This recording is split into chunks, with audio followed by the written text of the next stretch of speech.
ஹரே கிருஷ்ணா. ஓம் நமோ பகவத்தே வாசுதேவாய. ஹரே கிருஷ்ணா. மகாபாரதம் சபா பருவம் பார்த்துட்ருக்குறோம். அதில் அத்தியாயம் 6 சூதாட்டம் நடக்கிறது. அதாவது சூதாட்ட யோசனையை கேட்ட திருதராஷ்டிரன் துரியோதனனுக்கு விருப்பமான வகையில் பெரும் மாளிகையை கட்ட ஏற்பாடு செய்துட்டு சிந்தனையில் ஆழ்ந்து போகிறாரு.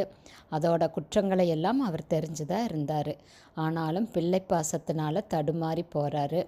மாளிகையை எழுப்பி அங்கே சூதாட்டத்திற்கு பாண்டவர்கள் அழைக்கப்பட போகிறார்கள் அப்படிங்கிற செய்தி விதுரருக்கு எட்டுது. அப்போ திருதராஷ்டிரனை கிட்ட போய் விதுரர் இது மாபெரும் விரோதத்தை வளர்க்கும்னு எச்சரிக்கிறார். அப்போ திருதராஷ்டிரர் தெய்வம் அருளினால் விரோதம் வராமல் இருக்கட்டும், நன்மையே தீமையோ சூதாட்டம் நடக்கட்டும், இது விதியின் கட்டளை, நீ போய் தர்மபுத்திரனை கூட்டிக்கிட்டு வா அப்படின்னு சொல்கிறாரு. அப்போ இனி இந்த குலம் இல்லை அப்படின்னு சொல்லி வேதனைப்படுறார் விதுரர்.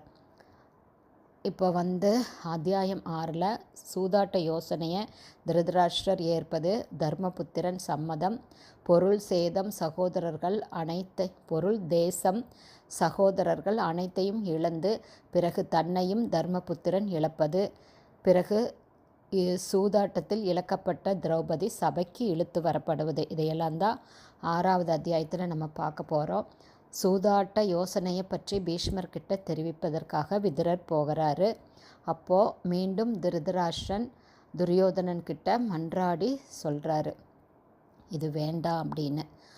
சூதாட்டத்தை விதுரன் ஏற்கவே இல்லை. நமக்கு தீமையை விதுரன் சொல்ல மாட்டான். அவன் தர்மசாஸ்திரத்தை நன்கு தெரிந்தவன். அவன் சொல்வது தான் நன்மையாக இருக்கும்.